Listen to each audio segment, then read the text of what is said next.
Sad-Din was a sultan of the Ifat Sultanate. He was the brother of Haqq ad-Din and the father of Mansur ad-Din, Sabr ad-Din and Badlay ibn Sad ad-Din. The historian Richard Pankhurst describes him as the last great ruler of Ifat reign. Sad-Din was born at the court of Emperor Haqq. He continued the revolt against the Ethiopian emperors, and the Gadler Marcos records that he easily destroyed an army of Emperor.The.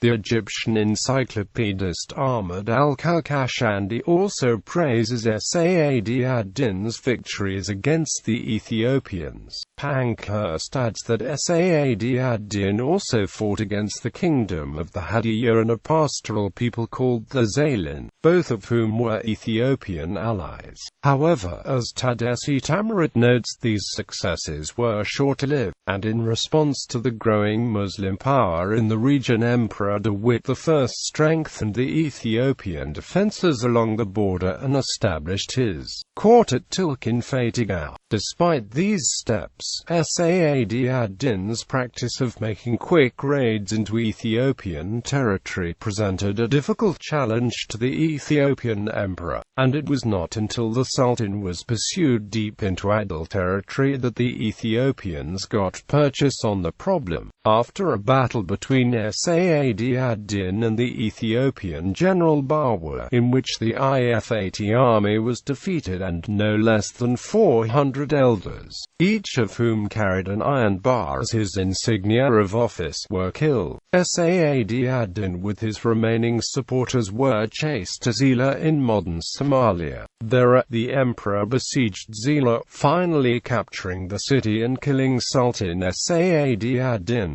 Death. With Sad-Din's death, the Walashma dynasty adopted the title of Kings of Adal. His 10 sons took refuge in Yemen at the court of King Ahmad bin al-Ashraf.